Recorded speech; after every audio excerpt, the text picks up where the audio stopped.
Lilu? They couldn't think of a more creative title than Equalizer 3? Come on. Poodles are known for being one of the smartest breeds of dogs. Can't we come up with something better? Like Equalizer or Equalize with a vengeance? Or replace the E with a 3? Make it 3-Equalizer? Perhaps Equalizer Electric Boogaloo Age of Ultron. No? Come on! That rolls off the tongue! Don't judge me, Lilu! At least I tried!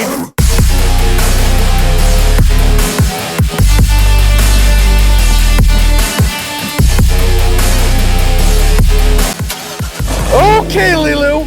It's that time again. Buckle up. Let's talk Equalizer 3. As is made pretty obvious by the 3 in the title, this is the third film and likely the final movie in the franchise, for those that are not aware. The Equalizer series is known for its brutal, violent action sequences, and our timekeeping action hero, Robert Time to Get Equalized McCall, played by the amazing Denzel Washington and paired once again with frequent directing collaborator Antwan Fuqwa. For those new to the series, while there are a few small references to past films, each installment is fairly self-contained. So can you jump right into Equalizer 3? Absolutely! Does the idea of seeing Denzel Washington calmly sipping a cup of tea in a picturesque Italian town and then changing gears to kick some bad guy ass sound appealing to you? Kicking ass and sipping tea. Well, this is pretty much what Equalizer 3 will give you. That's what I'll give you to decide your fate.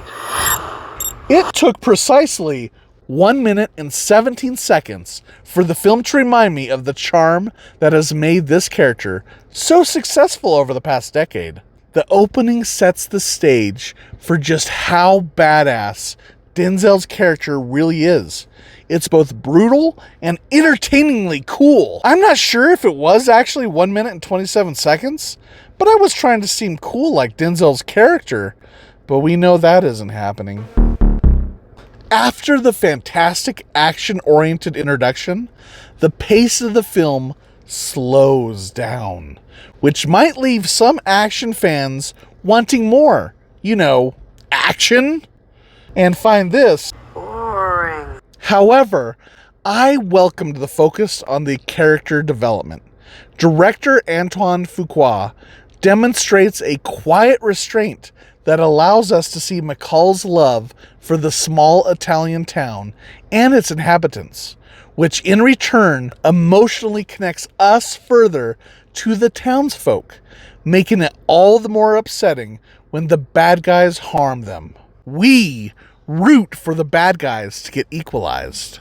Additionally, the change in location brings a fresh look to the franchise, moving away from the streets of Boston. I also really liked how Antwan Fuqua takes the time to build up Washington's inner religious struggle, as he has a certain set of skills that kind of clash with the whole thou shalt not kill thing. Lilu can relate, as she would rather bite me for forcing her to listen to my movie review rants, but there might be treats involved, so her inner struggle is all too real. As a fan of Denzel Washington's film Man on Fire, I was excited to see his reunion with Dakota Fanning. However, the script fails to utilize the reunion effectively. Fanning's character feels pointless, and her character's presence drags down the pacing of the film entirely. Dakota is a wonderful actor and shares a few good brief moments with Denzel, but removing her character entirely from the plot would have no significant impact. Literally, nothing would change if she was deleted from the script. Unfortunately, the rest of the story is also quite generic, adding nothing new to the good versus bad guy formula.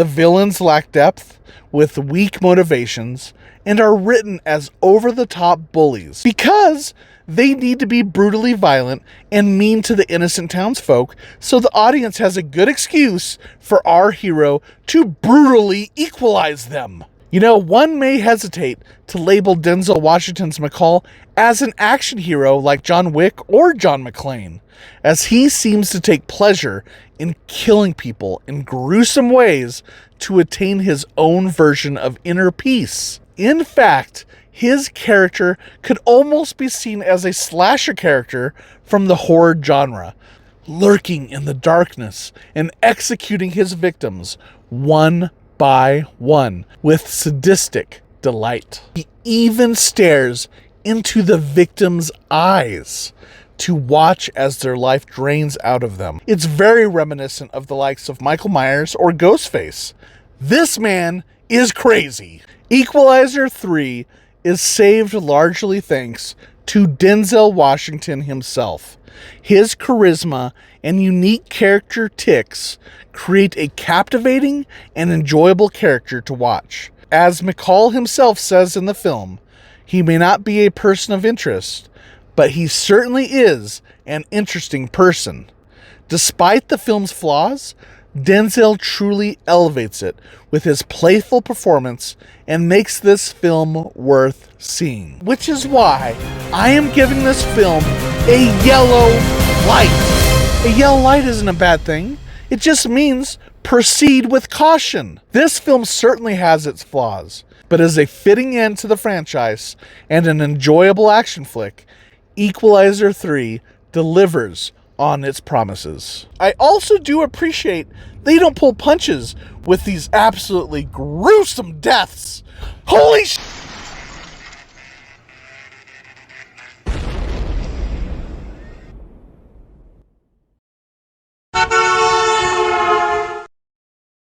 Lilu, I have an idea for another Equalizer film. Let's call it Equalizer 4. We are just killing it with these ideas, aren't we?